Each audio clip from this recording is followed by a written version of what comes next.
हरि मनोजवं मारुतितुल्यवेगं जितेन्द्रियं बुद्धिमतां वरिष्ठं वातात्मजं वानरयूथमुख्यं श्रीरामदूतं शरणं प्रपद्ये। हरि हरि जय जय राम कृष्ण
हरि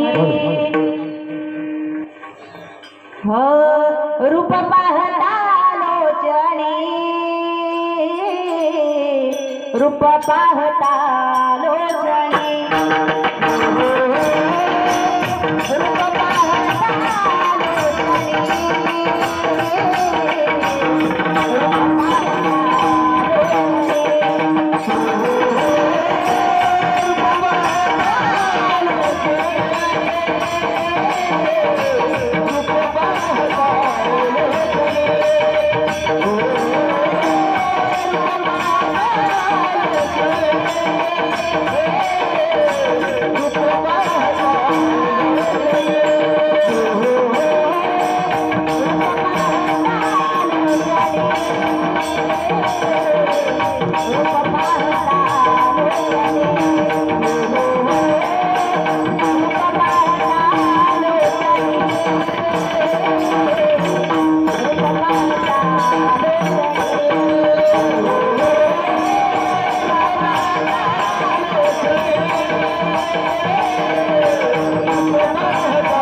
मगन देगा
हरी मागणे ते का तुझा प्रती आहे देशी तरी पाहे पांडुरंगा या संतांची निरवी हेची मज देई आणि का तुझे काही न मागो देवा तुका म्हणे आता उदार तू होई मज ठेवी पायी संतांची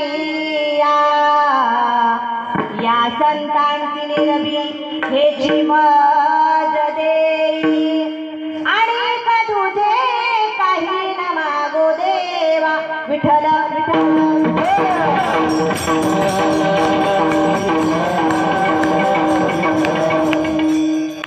गुरुर ब्रह्मा गुरुर विष्णू गुरुर्देव महेश्वरा सद्गुरु साक्षात परब्रह्म तस्मै श्री सद्गुरुवे नमः नमो विठ्ठला राजया पांडुरंगा नमो रुक्मिणी माऊली ज्ञानगंगा नमो पुंडलिका नमो चंद्रभागा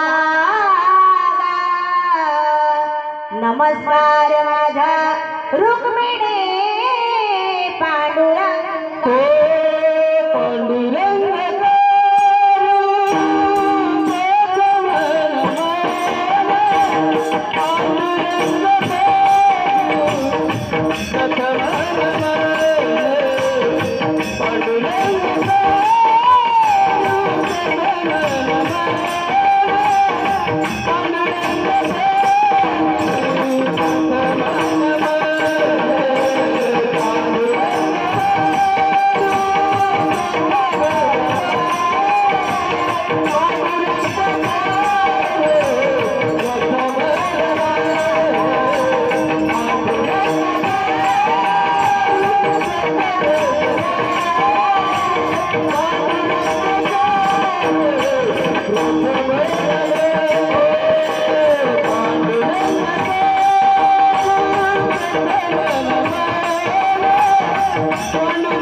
त्यांच्या कृपाळाने कथेचा विस्तारो बाबाजी सद्गुरुदास तुका जयांचे केली स्मरण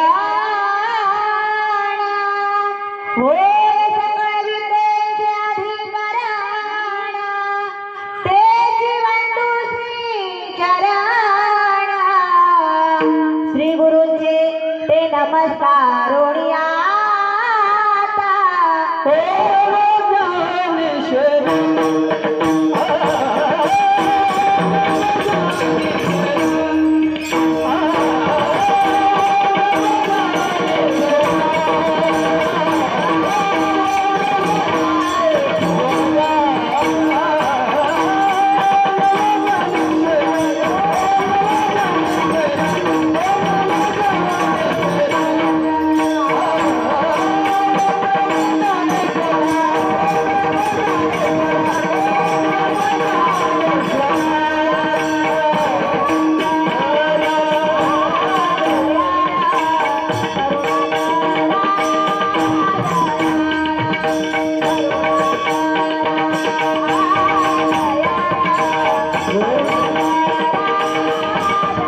आणि तुझे काही न मागो देवा.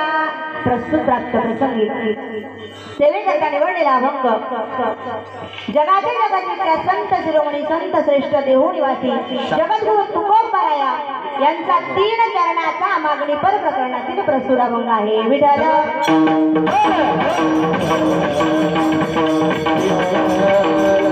प्रस्तुत अभंगाला सुरुवात करण्यापूर्वी थोडा अल्पसा पर्याय देणं गरजेचं आहे. आज आपल्या आंबिवली विभागामध्ये आंबिवली विभाग त्याचप्रमाणे सर्व परिसर असेल या ठिकाणी आपल्या सर्वांचा पंचक्रोशीचा हा सप्ताह आणि या अखंड नामयज्ञ सोहळ्याला 27 वर्ष पूर्ण झाली. म्हणजे 2 तप पूर्ण होऊन 3ऱ्या तपाकडे वाटचाल आहे. आणि या 7व्या दिवसाची मागणी पण प्रकरणातील किंवा जागरणाची सेवा माझ्यासारख्या पामराकडे आली. मज पामरा हे काय थोरपण पायाची वहाण पायवरी. या ठिकाणी सर्वजण अतिशय हुशार मंडळी माझ्यासमोर आहे. हुशार 2 पक्वाज वादक आहेत. 2 म्हणता येणार नाही. आज मृदुंगाचार्यांना काही तोडच नाही. लक्ष द्या. महेश महाराज असतील आमचं आम्ही परम भाग्य समजतो. आपल्या परिसरातील भूषण आपल्या परिसराची शान हरिभक्त परायण गणेश महाराज दोघे या ठिकाणी उपस्थित आहेत. सुभाष महाराज भोईर असतील तेही उपस्थित आहेत. त्यांचे आभार व्यक्त करते. कारण प्रत्येक कीर्तनकाराचं कीर्तन चालू होण्यापूर्वी आभार प्रदर्शन करणं गरजेचं आहे. या ठिकाणी महिला असतील आमच्या ज्योतिमामी असतील सानिकाताई असतील मनीषाताई असतील साक्षीताई असतील अरुण महाराज तुंगे ज्यांचं रात्री कीर्तन होतं हरिभक्त परायण माझे बाबा विजय महाराज पाटील हे या ठिकाणी उपस्थित आहेत. मनीष महाराज असतील पंकज महाराज घाडगे महाराज असतील आमचे भुसाळ महाराज असतील. आज तुम्ही फक्त नाचणच बघायचं आणि 2 मृदुंगाचार्यांचं ध्वनी फक्त ऐकायचा. कीर्तन बाजूला ठेवू नका परंतु त्यांच्याकडेही नीट लक्ष द्या. कारण आज अतिशय चांगली मंडळी आलेली आहे. तुकाराम महाराज असतील आमचे गणेश महाराज असतील पक्वज वादक अतिशय सुंदर रात्री तुम्ही त्यांचं श्रवण केलं. या ठिकाणी विनेकरी बाबा असतील आमचे निवृत्ती बाबा असतील ठाकवळ महाराज असतील बयाम महाराज मराठे असतील. त्याचप्रमाणे तुम्ही सर्व श्रोतेजन कुणाचं नाव राहिलं असेल तर माफ करा. या ठिकाणी 2 छोटी पिल्लं आहेत की नाही पिल्लच म्हणायला लागतील त्यांच्यासाठी एकदा जोरात टाळी होऊ द्या. कारण पहा इथे उभं राहणं ही साधी गोष्ट नाही. आपुलिया हिता जो आशय जागता धन्य माता पिता तयाचिया. या मुलांच्या मी आता 7 दिवस पाहते रोज ती मुलं इथे उभे राहतात 2 तास कीर्तनात नाचतात हरिपाठामध्ये नाचतात. किती आवड आहे यांच्यावरती आताच संस्कार लागलेले आहेत. त्यामुळे पुढे काही त्यांचा प्रश्नच नाही. एक शिवाजी महाराजांचा मुलगा आहे आणि एक आमच्या मोरे मामांचा बरोबर की नाही. दोघांनाही अतिशय चांगलं नाचता येतं. दोघेही चांगल्या प्रकारचे कीर्तन श्रवण करतात. 2 तास मस्तपैकी नाचतात. तुम्ही सर्व महिला भगिनी असतील माता माऊल्या असतील त्याचप्रमाणे सर्व परिसरातील लोक अतिशय हुशार आणि ज्ञानी मंडळी माझ्यासमोर बसलेले आहेत. एक लक्षात ठेवा इकडे आपल्याकडे चोपदार बाबा असेल भरत महाराज. तुम्ही एकच लक्षात ठेवायचं की यदा कदाचित मला चक्कर आली कीर्तनामध्ये येणार नाही महाराज. कीर्तनात चक्कर आली तर बाकीचं उर्वरित कीर्तन तुम्हाला सांभाळायचं आहे. विठ्ठल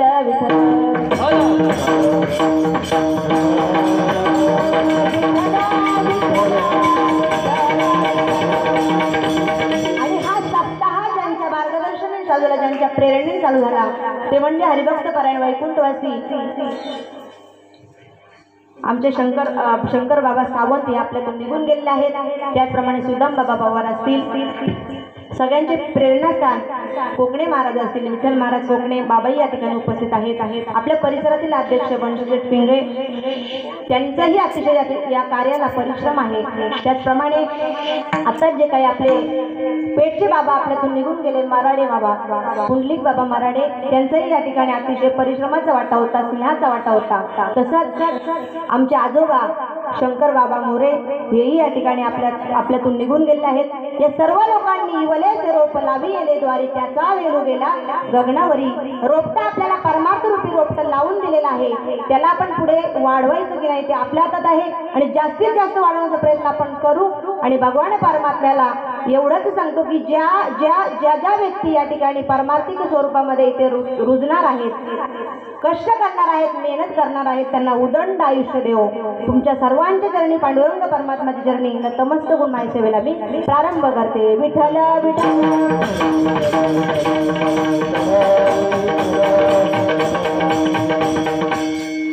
या ठिकाणी मागणी पर अभंग सांगितलेला आहे. जगद्गुरु तुकोबारा या मागणी मागतात देवाकडे.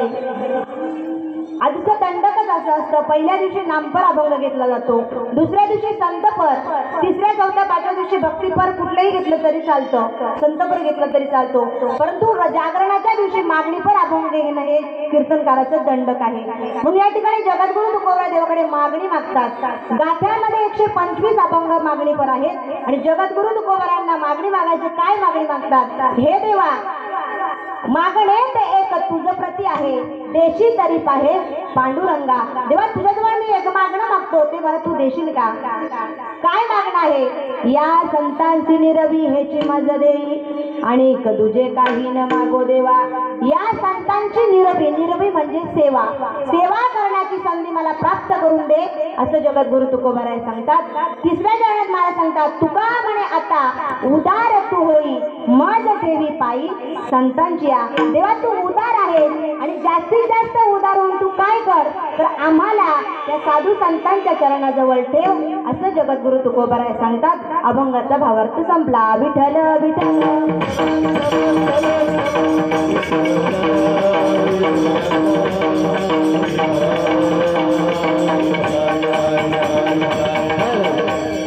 जगद्गुरु तुकोबाराय या ठिकाणी मागणी मागतात. लक्षात घ्या, मागणी मागतात. मागणी मागत असताना 3 गोष्टी मी तुम्हाला सांगून जाईल. मागणी मागत असताना काय मागावं, मागणी मागत असताना कोणी मागावं, कोणाकडे मागावं आणि मागणी मागत असताना कसं मागावं. पहिले महाराज सांगतात की काय मागावं. काय मागावं? ज्या गोष्टीची आपल्याला अत्यंत आवश्यकता आहे, अत्यंत गरज आहे, ते माणसानं मागावं. बरोबर. कोणाकडे मागावं? जो अधिकारी आहे त्याच्याकडे मागणी मागावी. आणि कसं मागावं? तर नम्रतेने मागावं. नम्र झाला भूता तेने कोंडिले अनंता. नम्रतेने मागावा, प्रेरणेने किंवा प्रेमपूर्वक जर आपण एखाद्याकडे मागणी मागितली तर ती आपली परिपूर्णतेला जाते. आता मला एखाद्याकडे 1000 रुपये मागायचे, कुणाकडे मागणार नाही, परंतु लक्षात घ्या, उदाहरणार्थ बाबांना म्हटलं, बाबा मला 1000 रुपये द्या, परंतु मी म्हणत असताना म्हणतो, बाबा मला 1000 रुपये द्या, नाहीतर मी माझ्यासारखं वाईट कोणी नाही, असं जर मी त्यांना उद्धटपणे म्हटलं तर या मागणीला नम्रता म्हणतात का? नाही. मागणी मागत असताना कशी मागावी? नम्रतेने मागावी. या 3 गोष्टी महत्वाच्या आहेत, लक्षात घ्या. विठ्ठल विठ्ठल.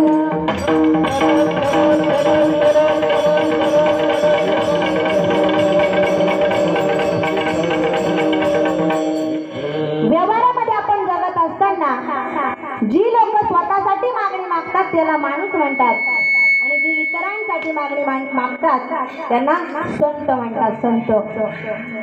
आपण आपल्यासाठी मागणी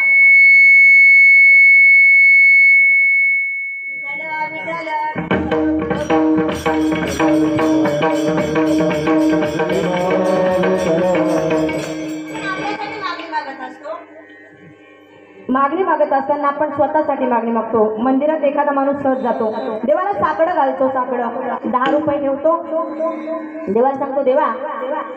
एखादा विद्यार्थी असेल तर काय म्हणतो, देवा मला पास कर. देव म्हणतो, अरे वेळे अभ्यास कर. अभ्यास केल्याशिवाय पास होईल का? नाही ना.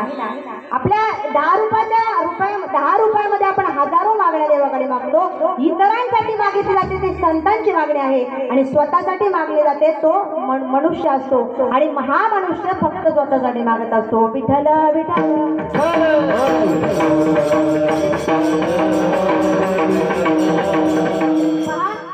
मागणी मागत असताना एखादा मनुष्य म्हणतो, देवा याचं वाटोळ होऊ दे. वाटोळ देवा जातं की नाही? देवाकडे जायचं, देवा याचं वाटोळ होऊ दे, याला कशातरी सुख लाभू देऊ नको.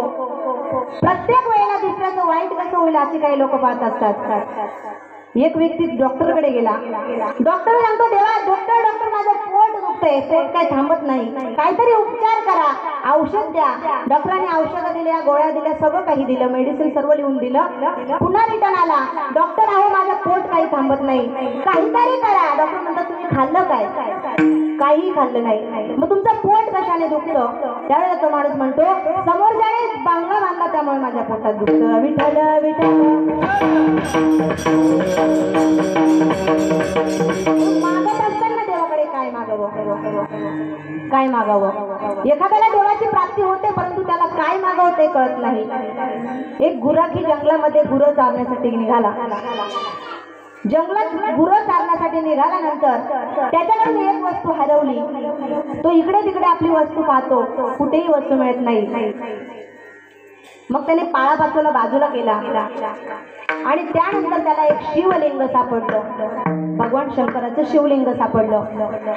त्याने प्रेमपूर्वक ते साफ केलं होतं म्हणून भगवान शंकर त्या ठिकाणी प्रसन्न झाले, कारण भोले देवत आहेत. शिव भोळा चक्रवर्ती त्याचे पाय माझे चित्ते. भोळे आहेत ते. लगेच तात्काळ काय झाले? प्रसन्न झाले आणि सांगतात काय मागायचे ते माग असता, मी तुझ्यावरती प्रसन्न आहे. त्यावेळेस त्या व्यक्तीने सांगितलं आता कर्मधर्म संयोगाने देवाची प्राप्ती झाली होती, काय मागावं माणसाने? तो म्हणतो देवा माझी चुन्याची डबी हरवली आहे, तेवढी मला मात्र शोधून दे. चुन्याची डबी. देवाची प्राप्ती झाली परंतु मागण्याचं ज्ञान नसल्यामुळे त्याने काय मागितलं? चुन्याची डबी. दिल तू उभी राहा, तूच उभी राहा. हा, तुला जर भगवान परमात्म्याची प्राप्ती झाली तर तू काय मागणार? काय मागणार सांग ना. बरं ठीक आहे ते सांगू नको. तुमच्या घरी पाहुणे आल्यानंतर तू तुझ्या आईला, आई म्हणते की मम्मी, मम्मी नाही म्हणायचं, आई म्हणायचं. त्या दिवशी महाराजांनी सांगितलं की नाही, आ म्हणजे आत्मा, ई म्हणजे ईश्वर. उद्यापासून आई म्हणशील की नाही, घाबरू नको, मी तुला काही विचारत नाही. तुझी आई म्हणजे तुझी मम्मी म्हणायचं नाही. तुझी आई भजी केव्हा बनवते? तुझी मावशी आल्यानंतर की आत्या आल्यानंतर? गोंधळून गेली पोरगी. कधी बनवते? कधी? बरोबर. अगं सहज विचारलं तुला मी. तुझं उत्तर काय होतं? मावशी आल्यानंतर भजी बनवते की आत्या आल्यानंतर? म्हणजे जास्त जीव कोणामध्ये आहे? अरे बापरे, काय विठ्ठल विठ्ठल.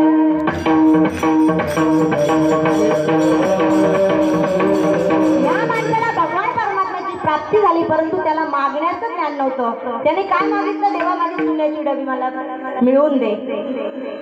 या ठिकाणी मागणारे जगद्गुरु तुकोबाराया आहेत.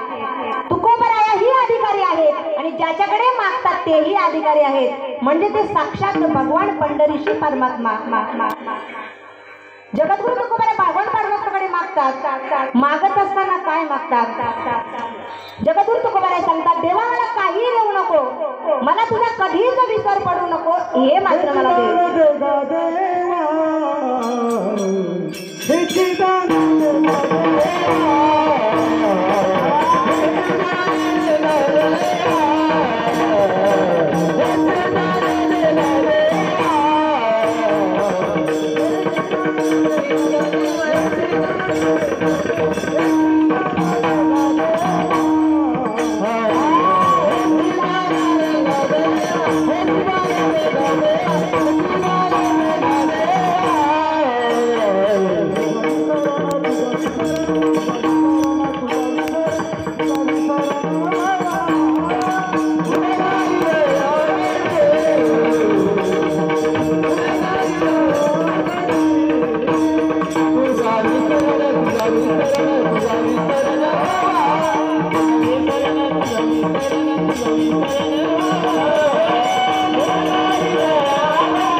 असतात हेची दान दे गा देवा तुझा विसरण व्हावा देवा तुझा विसर मला कधी पडू देऊ नको असं मला दान दे. संतांच्या मागण्या आहेत. आपल्यात आणि संतांमध्ये किती फरक आहे लक्षात घ्या. नामदेव एका ठिकाणी सांगतात अकल्पायुष्य व्हावे तया कुळा माझी या सगळा हरीच्या दासा कल्पनेची बाधा न हो कवणे घाली ही संत मंडळी सुखी असो. या संतांच्या मागण्या आहेत. मग आपण काय मागतो आणि संत काय मागतात. या सर्व प्रमाणांवरून एकच सिद्ध होतं की संतांच्या मागण्या काय असतात जगाचं एकमेव हित व्हावं हे त्यांच्या महत्वाच्या मागण्या असतात. जगाचं कल्याण झालं पाहिजे. देह कष्ट भीती परोपकारी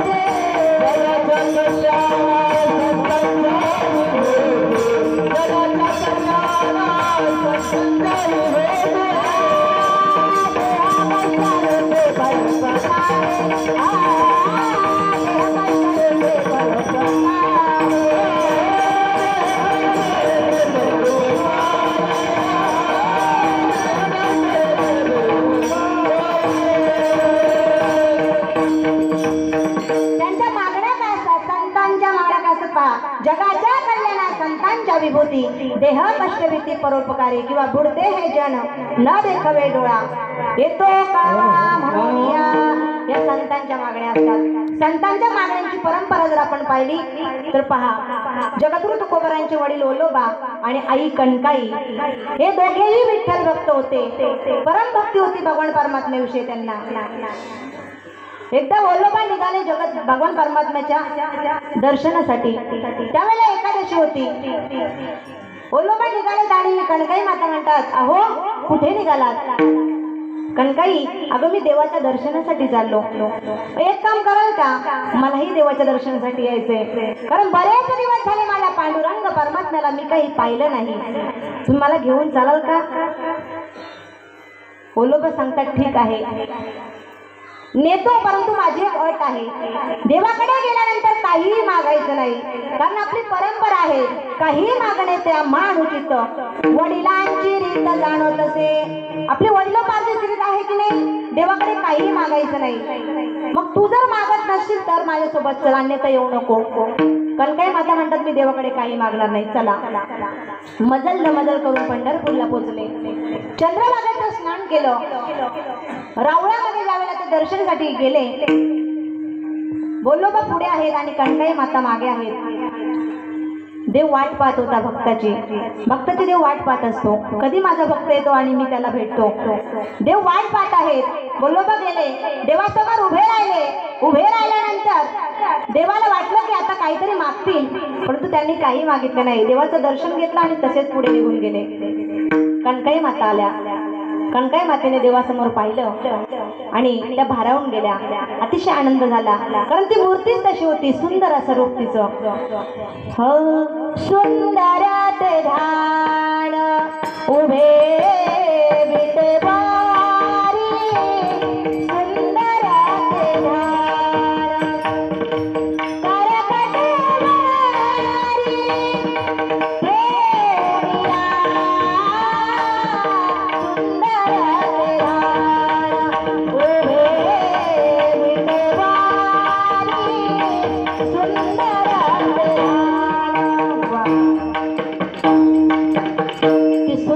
पाहिल्यानंतर त्या भारावून गेल्या कारण भगवान परमात्म्याचं रूपच तेवढं सुंदर आहे. राजसु कुमार मदनाचा पुतला रवी शशिका लोपलिया. ते रूप पाहिल्यानंतर त्यांच्या मनाला समाधान वाटलं. रूप पाहता पाहता पाहता लोचणी रूप पाहता पाहता पाहता लोचणी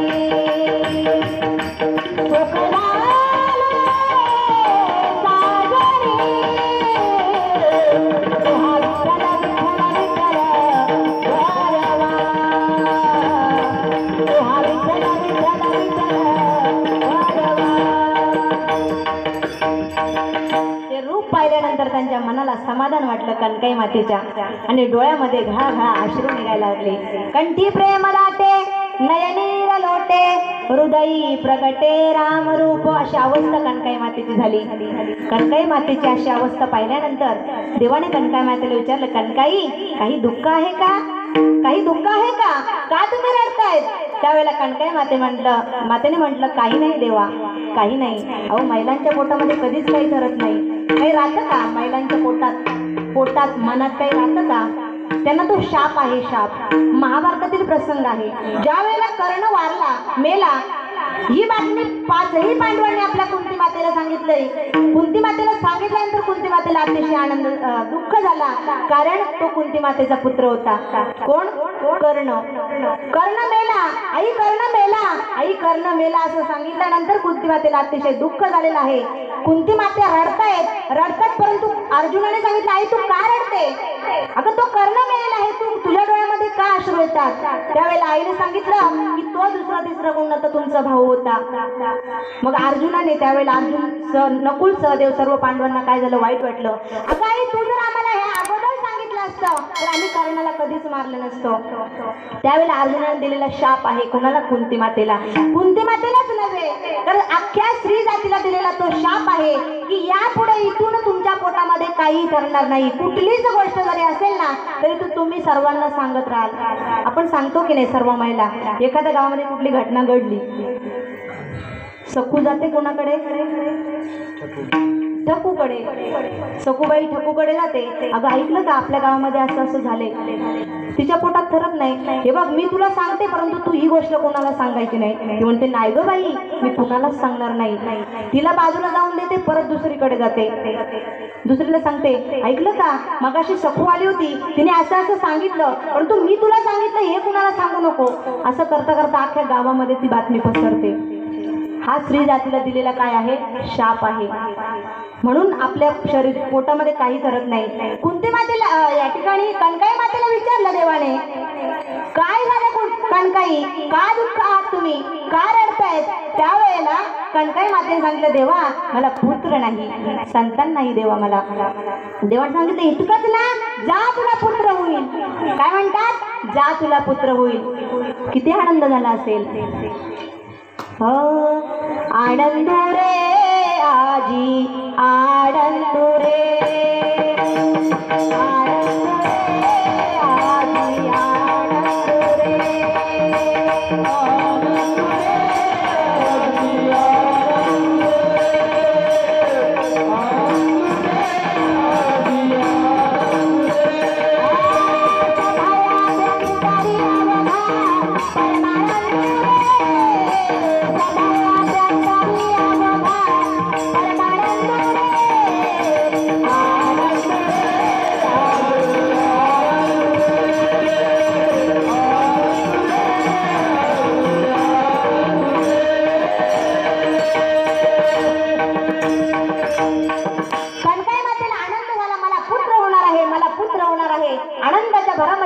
नाचत कणकाई माता जातात. आपल्याकडे देवारे मला येतात का? महिला मंडळ बोला की येतात का? हो जोरात म्हणा. जेवल्या की नाही? जेवायला दिलं का रस्त्यावालीने तुम्हाला? आता हो तरी बोला किंवा नाही तरी बोला. तुम्ही जेवले का? आवाजच निघत नाही. थंडी लागली की काय? देवाऱ्यावाले येतात की नाही आपल्याकडे? एखादी गरोदर महिला असेल, ती गरोदर महिला ज्या वेळेला देवाऱ्यावाल्याकडे सुपामध्ये तांदूळ घेऊन जाते आणि ते सुपातले तांदूळ ज्यावेळेला ती ओतते, कोण? गरोदर महिला. त्यावेळेला तो देवाऱ्यावाला म्हणतो, जा बाई तुला पुत्र होईल. किती आनंद होतो. कुणी सांगितलेलं असतं देवाऱ्यावाल्याने, ती तिच्या मैत्रिणीकडे जाते. अगं ऐकलं का आपल्याकडे देवाऱ्यावाला आलाय ना, त्याने मला सांगितले तुला पुत्र होईल. पुत्र होईल ही बातमी ऐकल्यानंतर तिला इतका आनंद होतो. तर इथे साक्षात भगवान पंढरीशी परमात्म्याने कणकाई मातेला सांगितलं, जा तुला पुत्र होईल. किती आनंद झाला. आनंदाच्या भरात नाचत नाचत कणकाई बाहेर गेल्या. बोलो बघा कडे विचारलं, का कणकाई एवढा वेळ झाला? कणकाई माता म्हणतात, अहो मी देवाला पाहत होती, खूप दिवस देवाला मिळालं नव्हतं. मग देव काय म्हणाले? अहो माझ्या तोंडून सहज उद्गार निघाले की देव मला काय नाही, पुत्र नाही. मग देव काय म्हणाले? देव म्हणतात, जा तुला पुत्र होईल. असं म्हणतात. ठीक आहे, पुन्हा त्या देवाकडे जा, देवाला सांग, देवा जर तुला मला पुत्र जायचा असेल तर तो तुझी भक्ती करणारा असावा, तुझं नामस्मरण करणारा असावा आणि त्याची कीर्ती तिन्ही लोकांमध्ये असावी, अन्यथा मी वांज राहिलेली बरी. जातो भगवान परमात्म्याकडे. कणकाई माता गेल्या, देवाला सांगितलं, देवा मला जर तू पुत्र प्राप्ती द्यायचा असेल तर तो तुझी भक्ती करणारा असावा, त्याची कीर्ती तिन्ही लोकांमध्ये असावी, अन्यथा मी वांज राहिलेली बरी. त्यावेळेला देवाने सांगितलं तसाच पुत्र तुला होईल आणि म्हणून जगद्गुरु तुकोबाराया जन्माला आले. विठ्ठल विठ्ठल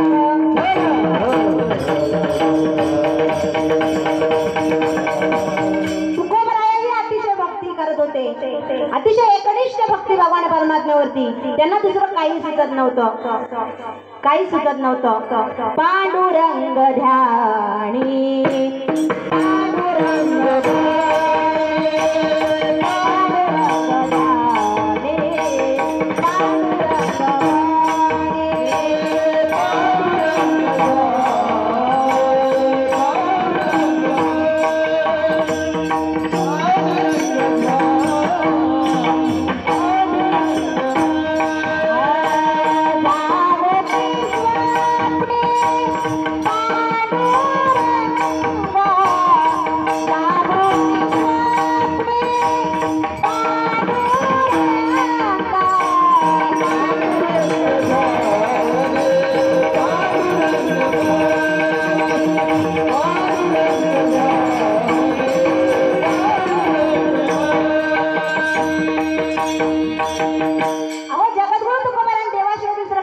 नव्हतं. शौचालयाला बसल्यास विठ्ठल विठ्ठल विठ्ठल विठ्ठल विठ्ठल सारखं भगवान परमात्म्याचं नामचिंतन असायचं. असे जन्माला आलेले भक्त जगद्गुरु तुकोबाराया देवाच्या दर्शनासाठी गेले, रांगेत उभे राहिले.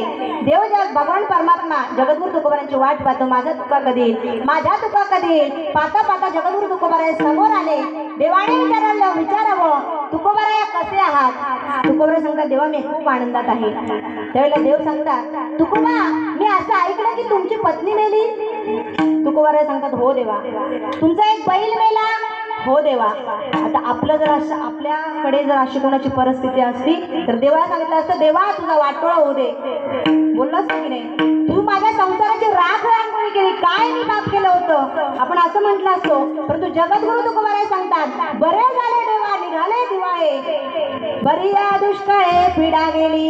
अरे देवा बरं झालं, एकदाची माझ्या जीवनातील कटकट निघून गेली, म्हणजे आता मी तुझं नामस्मरण करण्यासाठी काय झालं, मोकळा झालो. कोण म्हणतात, जगद्गुरु तुकोबाराया म्हणतात. देव म्हणतात, जगद्गुरु तुकोबाराया तुम्ही आलेच आहात ना तर काहीतरी मागा. तुकोबाराया सांगतात, अजिबात नाही, मला काहीच नको. देव मला भरपूर काही आहे, मला मागण्याची आवश्यकता नाही. देव म्हणतात, वैकुंठ घ्या. वैकुंठही नको. वैकुंठाचे देवा नको धाडू. देवा मला वैकुंठालाही नको. मग ब्रह्मज्ञान नको, ब्रह्मज्ञान आत्मस्थिती भाव, मी भक्त तू देव ऐसे करी, मला ब्रह्मज्ञानही नको. देव म्हणतात, मग मुकुट घे. मुकुटही नको. तो कुणाचा आहे, इंद्राचा आहे. कुंडले घ्या. कुंडले कानातली कुंडलही नको, ती कुणाची आहेत, कर्णाची आहे. मग देव म्हणतात, नक्की तुम्हाला पाहिजे काय. त्यावेळेला जगद्गुरु तुकोबाराया सांगतात, मला काय पाहिजे, अभंगाच्या पहिल्या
मागणे ते एक तुझं प्रती आहे तुझ्या जवळ आहे ते मला दे. काय दे? देशी तरी पाहे पांडुरंगा, तू देणार हे मला माहित आहे. देवा तू देणार आहे ते मला माहित आहे, कारण घेसी देवा देशी ऐसा. भगवान परमात्मा काय करतो? अगोदर घेतो आणि मग देतो. कुंती मातेवरती ज्या वेळेला संकट आलं त्यावेळेला दुर्वास मुनींच्या सोबत 60,000 ऋषी काय झाले? जेवायला घातले. कोणी? देवाच्या सोबतीने. म्हणजे देवाने पहिल्यांदा काय खाल्लं होतं? भाजीचं पान खाल्लं होतं आणि मग 60,000 ऋषी जेवायला घातले. अगोदर तो घेतो आणि मग देतो. महाभारतातील प्रसंग आहे पहा. द्रौपदी मातेला त्यांनी साड्या पुरवल्या होत्या, परंतु त्या अगोदर देवाने चिंधी बांधली होती. चिंधी द्रौपदी मातेकडून काय केली होती? चिंधी बांधून घेतली होती. ज्या वेळेला कौरव आणि पांडवांमध्ये द्युत क्रीडा खेळली गेली, त्या द्युत क्रीडेमध्ये धर्मराजाने काय केलं? आपलं अख्खा राज्य पणाला लावला. आपले चारही भावंड त्यांनी काय केले? ते हारले. त्यानंतर पत्नीला जावाला लावली. हरवणी कांता केली उपाधी, विनाश काले विपरीत बुद्धी. त्यांना विपरीत बुद्धी घडली. विपरीत बुद्धी त्यांच्या मनामध्ये आली आणि ते आपले पतीने सुद्धा हारले. तितक्यामध्ये दुर्योधनाने दुःशासनाला सांगितलं, जा दुःशासना, त्या द्रौपदीला इकडे घेऊन ये, तिला म्हणा माझी पटराणी हो. दुःशासन गेला. द्रौपदी माता आपल्या महालामध्ये होत्या. द्रौपदी मातेला सांगितलं, चल द्रौपदी, तुला माझ्या दादाने बोलावलं आहे. द्रौपदी माता म्हणतात, भाऊजी मला हात लावू नका. परंतु तो दुःशासन होता. दुर्बुद्धी म्हणजे दुर्विचार करणारा तो दुःशासन. हा दुःशासन याने मागचा पुढचा विचार केला नाही. द्रौपदी मातेच्या केसांना पकडला आणि फरफडत कुठे आणलं? भर सभेमध्ये आणलं. आता द्रौपदी मातेला वाटलं, आपल्या 5 सिंहासारखे पती असताना आपल्याला कुणाला काय घाबरायची गरज आहे? त्या पतींकडे पाहिलं, परंतु एकही उठायला तयार नाही. सर्वांनी खाली माना घातल्या. भीमदादा उठले, परंतु धर्मराजाने सांगितलं, आता तू उठू शकत नाही, कारण आपण त्यांच्या आता सध्या काय आहेत? ताब्यात आहोत. तेही उठले नाही. मग द्रौपदी मातेने कृपाचार्य द्रोणाचार्य सारखे काय रथी महारथी बसले होते, त्यांच्याकडे न्यायालय, परंतु तेही कोणी उठायला तयार नाही. मग द्रौपदी मातेला माहित होतं, आता आपल्याला सोडवणारा कोण नाही.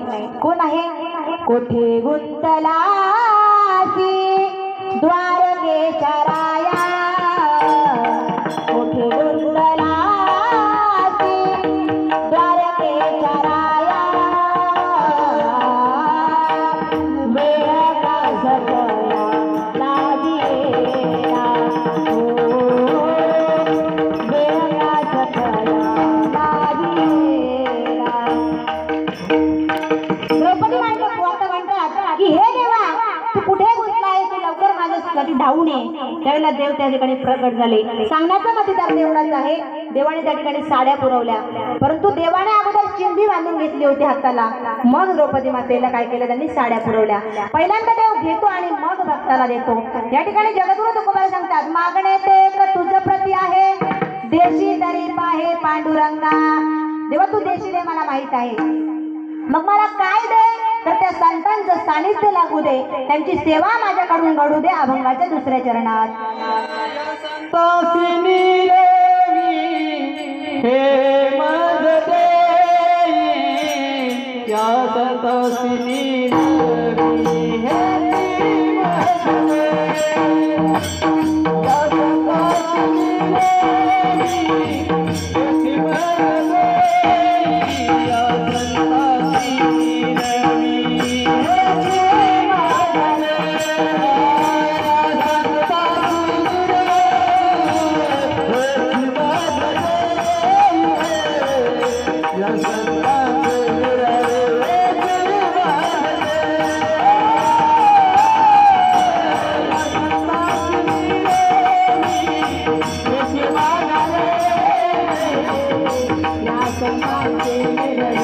हे मज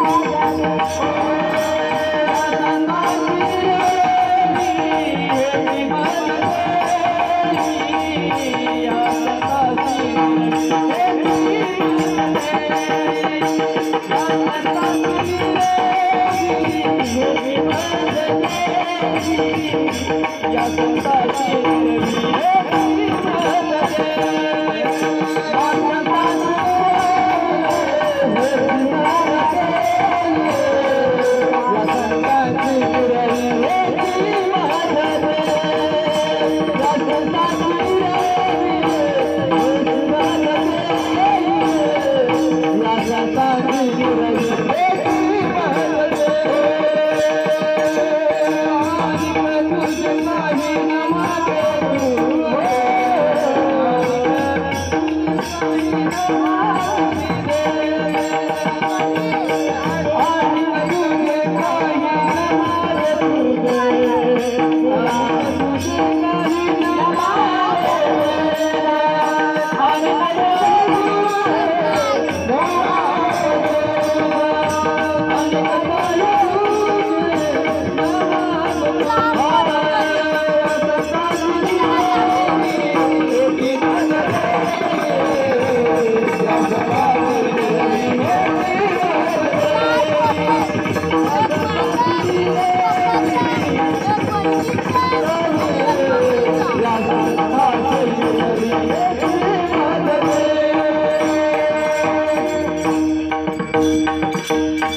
देवाला जगद्गुरु तुकोबाराय सांगतात दुसऱ्या चरणामध्ये, या संतांची निरवी ह्याची मज देई आणि का तुझे काही न मागो देवा.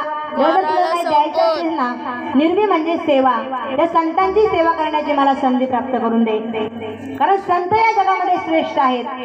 साधू थोर जाणा, साधू थोर जाणा, साधू थोर जाणा कलियुगी. संतांना श्रेष्ठत्व प्राप्त केलेलं आहे. कारण संतांची ते श्रेष्ठ आहे. कसं तर पहा, आपल्याला भगवान परमात्म्याची प्राप्ती करायची असेल, ज्ञानाची प्राप्ती करायची असेल तर संतांना शरण जाणं आवश्यक आहे. ते ज्ञान पैगा भरवे, जरी मणी हाती आणावे, तरी संताया भजावे सर्वस्वे. संतांना शरण केल्याशिवाय देवाची प्राप्ती नाही. जगद्गुरु तुकोबारा सांगतात, देवा तू काय कर, या संतांची निरवी ह्याची मज देई आणि का तुझे काही न मागो देवा. देवा दुसरं मला तू काही न दिलं तरी चालेल. कारण जगद्गुरु तुकोबारा सांगतात, देवा मी हे सर्व का म्हटलं तर तू अतिशय उदार आहेस. तुझ्याकडे खूप ऐश्वर आहे, संपत्ती आहे, म्हणून तुझ्याकडे मी हे मागितलेलं आहे. पण तू अजून माझ्यासाठी काय हो, तू उदार हो. अभंगाच्या तिसऱ्या चरणात तुका म्हणे आता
किती उदार आहेत.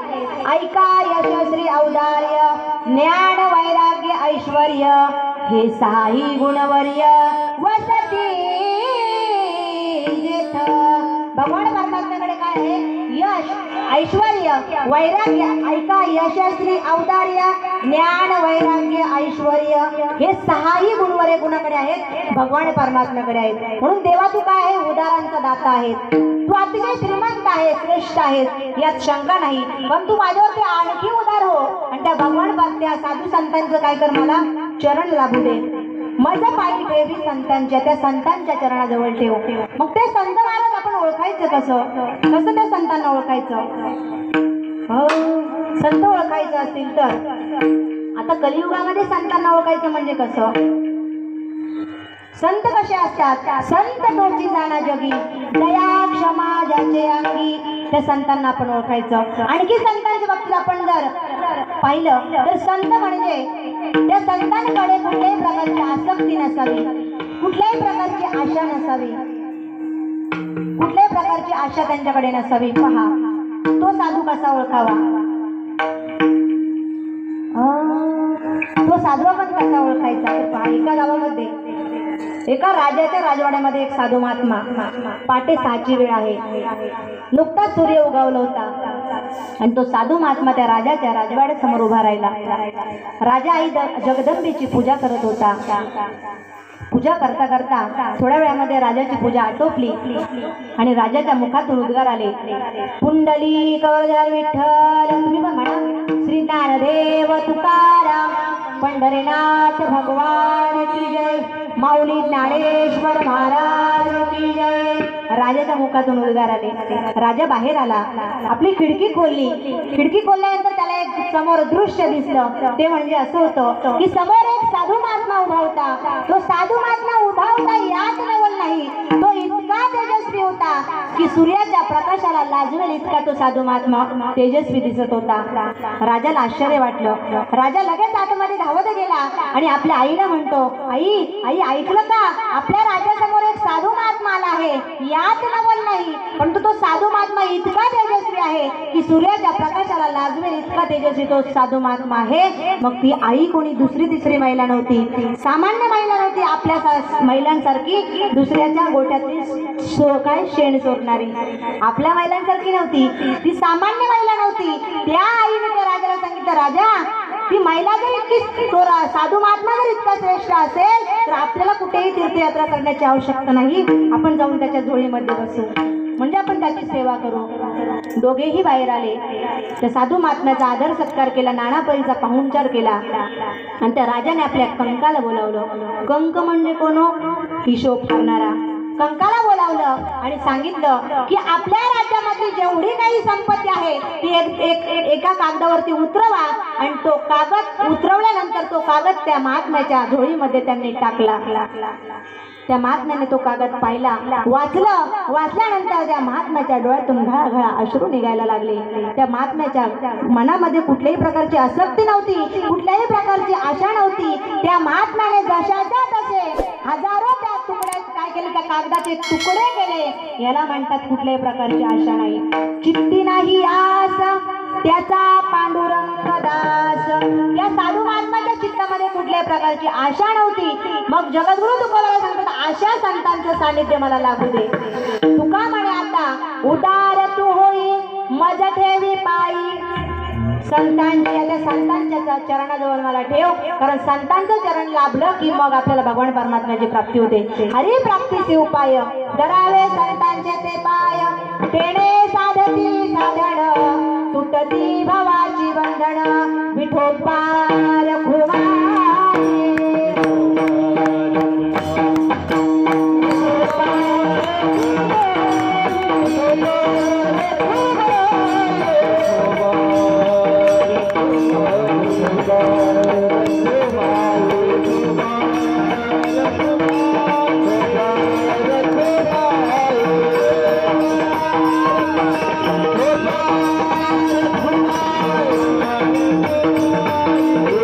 Thank you.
मागणे ते का तुझ प्रती आहे देशी तरी पाहे पांडुरंगा या संतांची निरवी हेची मज देई आणि कधू दे काही न मागू देवा तुका म्हणे आता उदार तू होई मज ठेवी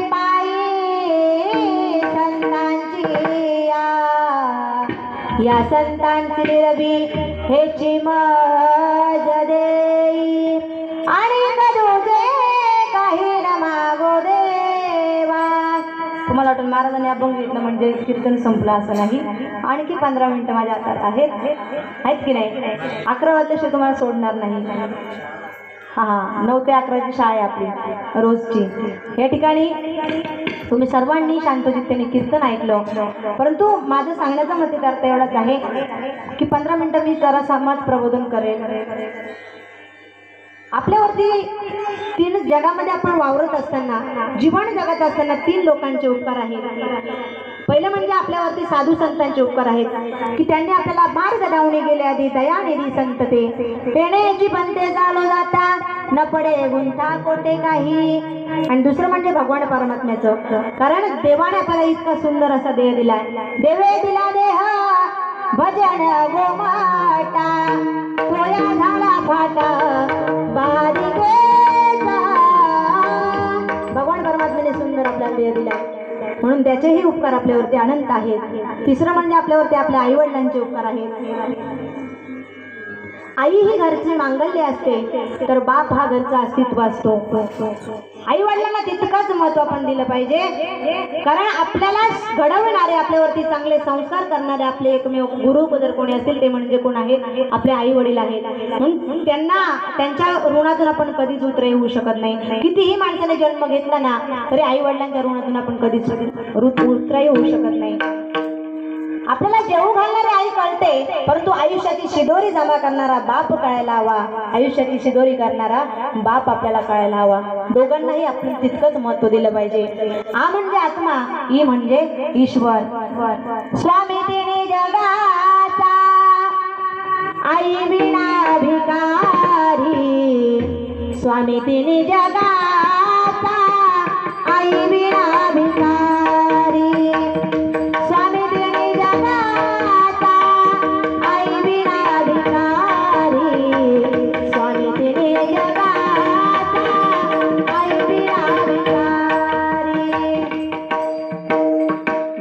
जीवनातील आई गेले ना महाराज, त्यांना आईचं महत्व विचारा.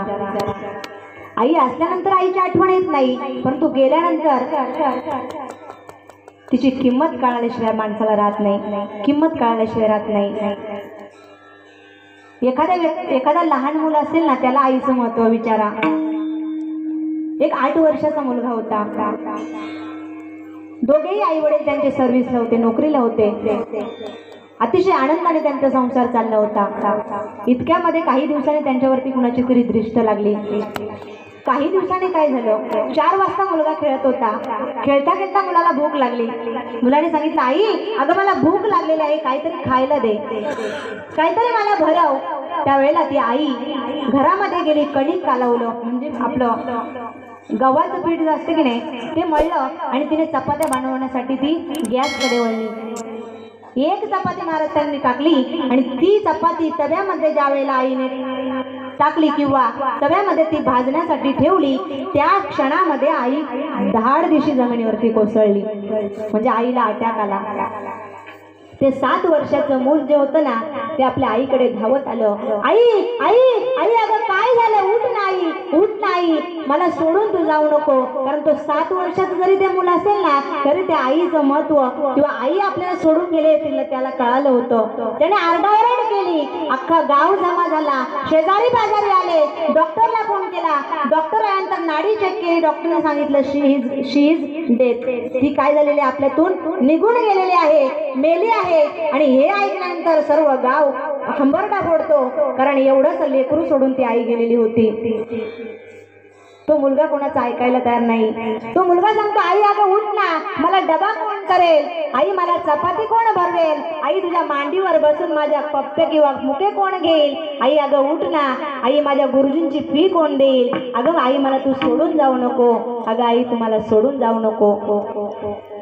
गावातल्या लोकांनी तिरडी रचली. तिरडीवरती त्या स्त्रीला, 30 ते 35 वर्षाची स्त्री असेल, तिला त्या ठिकाणी ठेवलं आणि तिची अंत्ययात्रा घेऊन गेले.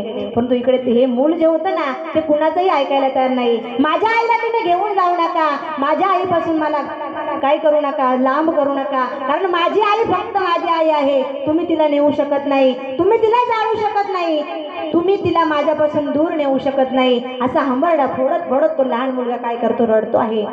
आणि सर्वजण घरी आले. शेजारी पाजारी बायका आल्या. अरे बाळा रडू नको, तुझी आई जरी गेली असेल ना, तरी आम्ही तुझ्या आईसारखे आहोत. तर मला सांगा, त्या महिलांनी कितीही त्या मुलाला सांगितलं ना की आम्ही तुझ्या आईप्रमाणे आहोत, परंतु त्या आई कधीच होऊ शकत नाही. तो मुलगा रडतो रडतो, बापाच्या खुशीमध्ये गेला. दोघेही घट्ट मिठी मारून रडतायत. आणि असं करता करता 6 महिन्याचा कालावधी गेला. बापाने दुसरं लग्न केलं. आता ती कैकईच्या रूपाची होती, अतिशय कैकई वृत्तीची ती बाई होती. ती बाई काय करायची, बाप ज्या वेळेला नोकरीला गेला ना, त्यावेळेला ती बाई त्या मुलाच्या अतिशय छळ करायची. त्याला भांडी घासायला लावायची, त्याला झाडू मारायला लावायची. इतका छळ, इतका त्रास त्या मुलाला ती द्यायची. आणि 1 महिन्यानंतर त्या मुलाचा बाप ज्या वेळेला घरी आला, त्यावेळेला त्या मुलाने, त्या बापाने मुलाला विचारलं. तेवढ्या कालावधीमध्ये आई पाण्याला निघून गेली होती, सावत्राई.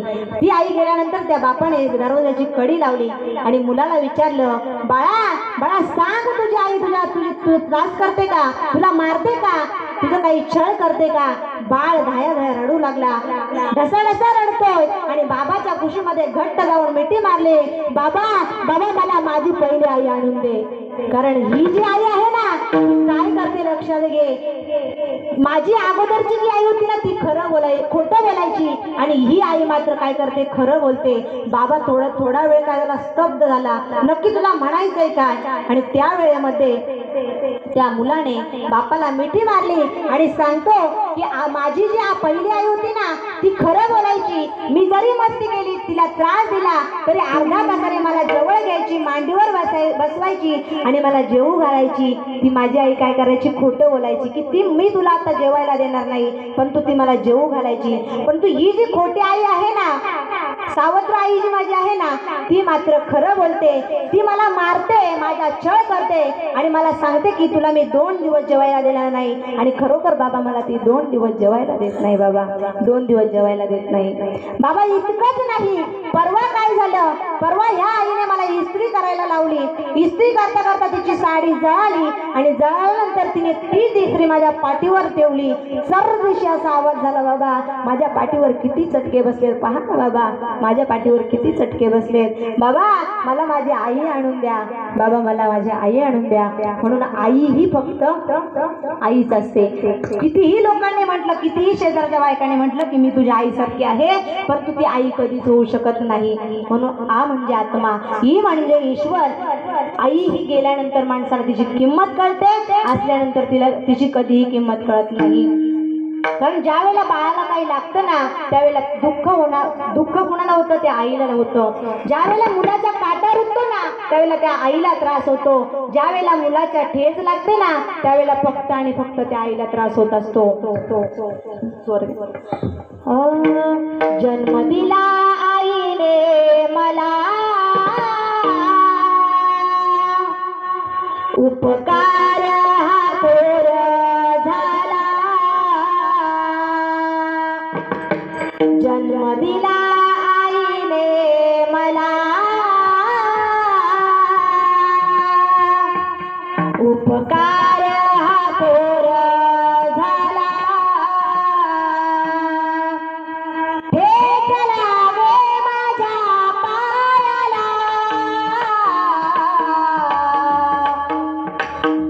अश्रू येई तिच्या डोळ्याला. जन्म दिला आईने मला,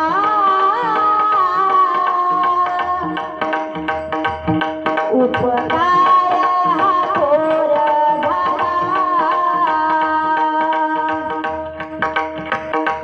काटा रुते माझ्या पायाला, अश्रू येई तिच्या डोळ्याला. जन्म दिला आईने मला,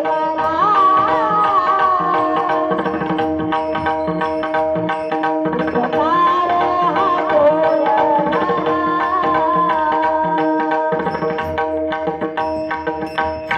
म्हणून त्या आईच्या जीवनामध्ये किंवा आपण जीवन जगत असताना आईवरती प्रेम करा, आईची सेवा करा.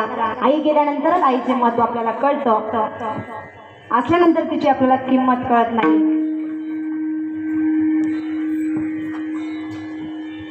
आई तुझ्या मूर्ती वाणी या जगात मूर्ती नाही.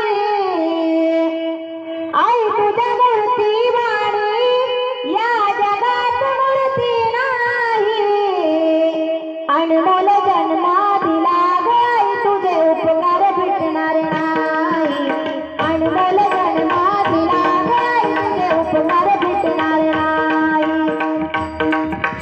बाळपणी मी खेळत खेळत होतो देवाताना, अमृताहरी गोड पाजला पाना. तुझ्या उपकाराची आई, तुझ्या उपकाराची कधी जाणीव झाली नाही. अनमोल जन्म दिला ग आई, तुझे उपकार भेटणार नाही. अनमोल जन्म दिला ग आई, तुझे उपकार भेटणार नाही. म्हणून ज्याच्या जीवनातील आई गेली ना महाराज, त्याला आईचं महत्व विचारा. मी नेहमी आई वडिलांविषयी बोलत असते, आईचं महत्व सांगत असते. कारण तुम्हाला सर्वांना माहिती आहे माझी आई मला सोडून गेलेली आहे. प्रत्येक क्षणाला प्रत्येक वेळेला तिची आठवण येते, पण तो माणूस आतमध्ये झुरत असतो तिच्या आठवणीने. आई ही फक्त आई असते. म्हणून आई वडिलांचे उपकार कधी विसरू नका. आणि महत्वाचं मी सांगेल, आपण आता आम्ही कीर्तनकार या गादीवर उभे आहोत. तुम्ही सर्वजण या ठिकाणी श्रोते वर्ग बसले आहात. मंदिराला कळस आहे. मंदिराची स्थापना आपल्या गावामध्ये झालेली आहे किंवा प्रत्येक गावांमध्ये आहे. याचं श्रेय म्हणजे छत्रपती शिवाजीराजे आहेत. शिवाजीराजे नसते तर आपण या ठिकाणी आम्ही महिलांनी कीर्तन केलं नसतं. नवे नव्हे तर महिलांना इथे बसण्याचा अधिकारच नसता. म्हणून सर्व श्रेय जे कोणाला असेल तो छत्रपती शिवाजी महाराजांना. जोपर्यंत चंद्र आणि सूर्य असेल तोपर्यंत माझ्या राजाची कीर्ती अजरामर राहील. जब तक सूरज चांद रहेगा राजा तेरा नाम रहेगा, राजा तेरा नाम रहेगा. जोपर्यंत चंद्र आणि सूर्य आहे तोपर्यंत माझ्या छत्रपती शिवाजी राजांची कीर्ती अजरामर राहील यात शंका नाही. लक्षात घ्या, कारण ते कोणी साधेसुधे व्यक्ती नव्हते. रुद्राचा अवतार तो वाघाचा ठसा होता, रुद्राचा अवतार तो वाघाचा ठसा होता. विचाराच्या सह्याद्रीला माझा राजा कसा होता, माझा शिवबा कसा होता. शिवाजी महाराज की छत्रपती शिवाजी महाराज की जय भवानी, जय भवानी, भारत माता की. आपणच म्हणतो, तुम्ही कधी म्हणणार भारत माता की? तुम्ही म्हणू नका अजिबात. भारत माता की. अहो इथेच आवाज येतो, भारत माता की. खरंच महिलांना जेवायलाच नाही दिलं वाटतं. विचारायला लागेल रस्त्यावाल्यांना. परत म्हणा भारत माता की. अहो उद्याची घोषणा आजच करा. जोपर्यंत आवाज येत नाही ना बाबा बडसी बाबा, तोपर्यंत मी घोषणाच करणार. 12 वाजले तरी चालेल. लास्ट पासून मला आवाज आला पाहिजे. त्या ठिकाणी तरुण वर्ग उभे आहे, तरुण वर्ग. छत्रपती शिवाजी महाराज की. वा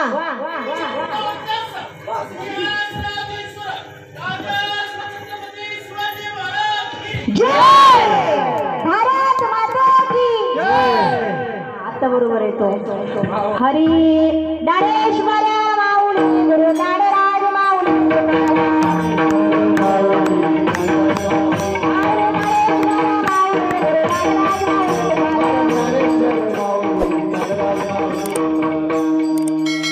आता सर्वांनी प्रेमाने भजन म्हणायचं आहे माझ्या पाठीमागे. हा, पहिल्यांदा पुरुष म्हणतील, नंतर महिला म्हणा. जनाबाई मुक्ताबाई. इकडचे पुरुष म्हणा, नंतर महिला म्हणते. म्हणा तुम्ही. जनाबाई, जनाबाई मुक्ताबाई. महिला म्हणा, पुरुष म्हणा. हो काय सांगते. जनाबाई मुक्ताबाई, मीराबाई बहिणाबाई. मागच्या बायका बोलत नाही.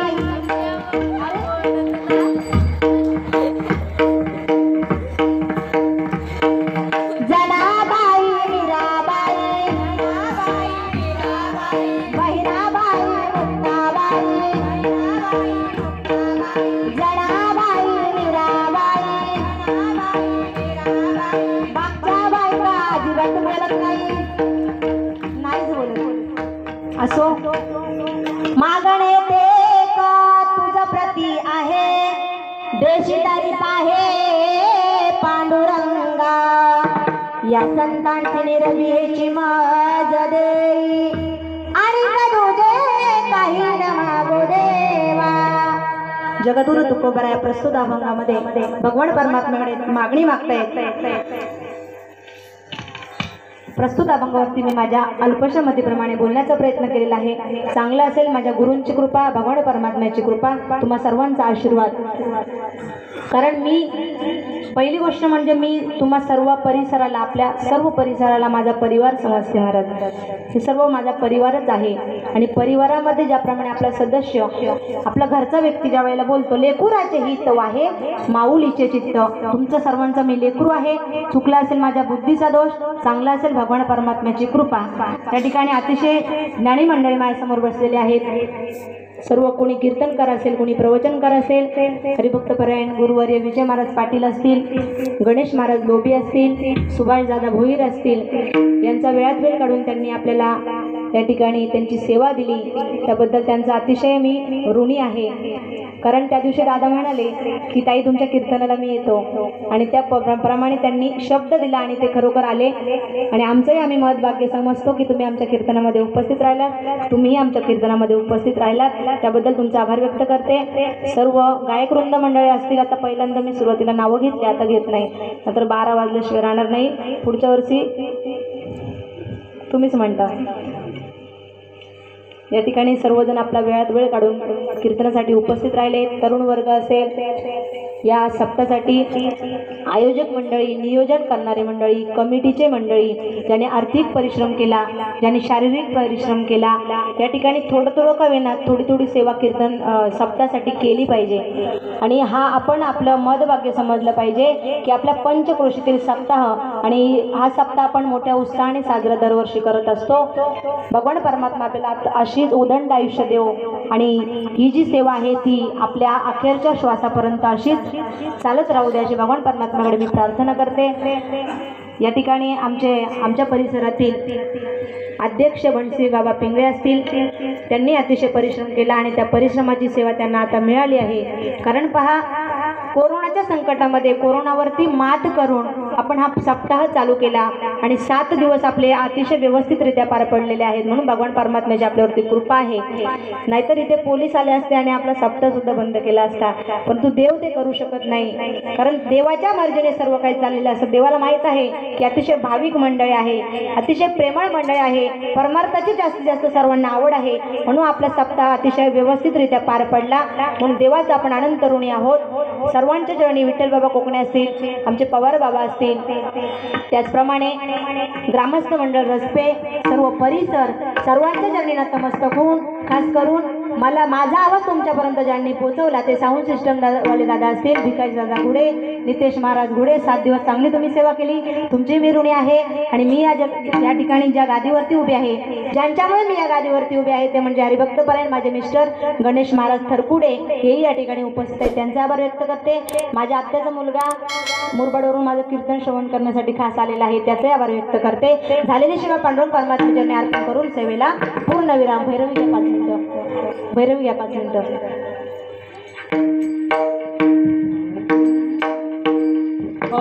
तुका म्हणे आता उधारती होसी, तुका म्हणे आता होसी,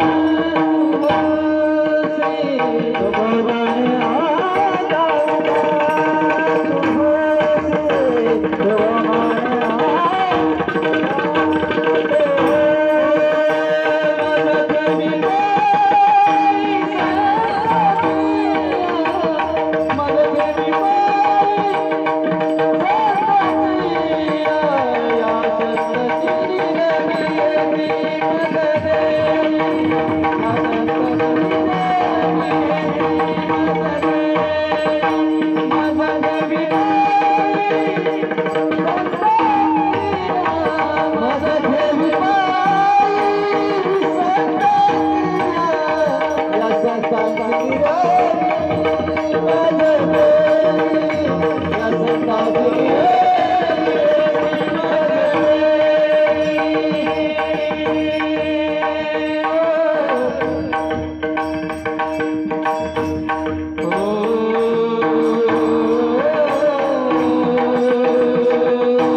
गण